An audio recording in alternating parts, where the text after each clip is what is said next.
દેવભૂમિ દ્વારકા જિલ્લાના જામખંભાળિયા પાલિકાના કર્મીઓને મળતું 7મું પગાર ધોરણ પરત ખેંચવાના મુદ્દે હાઈકોર્ટનો મનાઈ હુકમ આવતા પાલિકા કર્મીઓ દ્વારા ફટાકડા ફોડી એકબીજાના મીઠા મોઢા કરાવી ખુશી વ્યક્ત કરી હતી। રાજ્યની નગરપાલિકાઓમાં સરકાર દ્વારા મહેકમ ખર્ચની મર્યાદા નિયત કરેલ છે, જેમાં મહેકમ ખર્ચની મર્યાદા જાળવવાની જવાબદારી પાલિકાના વહીવટી તંત્રની હોય છે, પરંતુ પાલિકામાં બિનજરૂરી ખર્ચાઓના કારણે પાલિકાનો મહેકમ ખર્ચ વધી જતા પાલિકાની મહેસૂલી આવક વધારવાના બદલે પાલિકાના કર્મચારીઓના પગારમાં ઘટાડો કરવા, પાલિકાના કર્મચારીઓને મળતા 7મા પગાર ધોરણ પ્રમાણે મળતા પગારોમાં ઘટાડો કરવા પાલિકાના ચીફ ઓફિસરે તારીખ 18/4/2024ના રોજ કર્મચારીઓને મળતું 7મું પગાર ધોરણ પરત ખેંચવા અંગેનો દફતરી હુકમ કરેલ હતો, જેની સામે ગુજરાત સફાઈ કામદાર મહામંડળના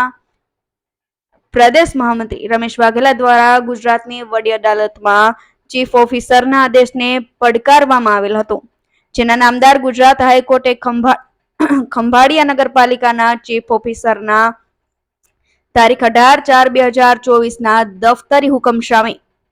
તારીખ 24/4/2024ના રોજ મનાઈ હુકમ ફરમાવતા પાલિકાના કર્મચારીઓમાં આનંદ અને ખુશીની લહેર છવાઈ હતી।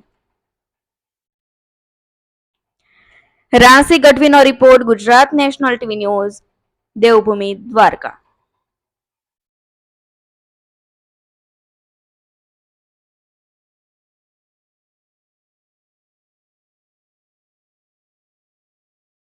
તાજેતરમાં જ ખંભાળિયા નગરપાલિકાના કર્મચારીઓને મળતું 7મું વેતન પંચ નાબૂદ કરવા માટે નગરપાલિકાના ચીફ ઓફિસરે મન ધડક અને મનસ્વી નિર્ણય કરવામાં આવેલ હતો। ચીફ ઓફિસરશ્રીના આદેશ દફતરી હુકમ સામે અમે નામદાર ગુજરાત હાઈકોર્ટમાં પડકારેલો હતો, જેમાં આજ રોજ નામદાર ગુજરાત હાઈકોર્ટે સ્ટે મૂકેલો છે અને આવનારી મુદ્દતો દરમિયાન નગરપાલિકા આગળ મહેકમ ખર્ચ કેમ વધ્યું એનો જવાબ પણ હાઈકોર્ટે માંગેલ છે। આ બાબતે કર્મચારીઓ પણ સક્રિય રહ્યા અને ફરીથી કર્મચારીઓ નગરપાલિકાના નિવૃત્ત કર્મચારીઓને જે 7 કરોડ રૂપિયા જેટલી માતબર રકમ નગરપાલિકામાં અનામત ફંડ તરીકે કર્મચારીઓના ફંડ તરીકે પડી હતી, એ ફંડમાંથી પણ કર્મચારીઓના ફંડમાંથી પણ નગરપાલિકાના તંત્ર દ્વારા અંદાજિત 3 કરોડ રૂપિયા જેટલી રકમ અન્ય જગ્યાએ વાપરવામાં આવેલ છે, જેની સામે પણ અમે કાનૂની રાહે યોગ્ય હુકુમતવાળી કોર્ટમાં આગળ કાર્યવાહી કરવાના છીએ। તાજેતરમાં ખંભાળિયા નગરપાલિકા દ્વારા 6ઠ્ઠા વેતન પંચમાં 7મું વેતન પંચ રદ કરી અને મૂકવામાં આવેલા એ હુકમ અને પરિપત્રને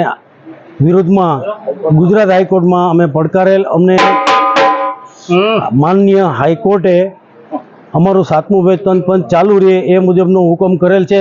તેથી તમામ કર્મચારી મંડળ જેવા કે નિવૃત્ત, ચાલુ કર્મચારીઓ તથા સફાઈ કર્મચારીઓ બધામાં ખૂબ જ એકદમ આનંદની વ્યાપી ગયો છે અને બધા ખૂબ જ ખુશ છે।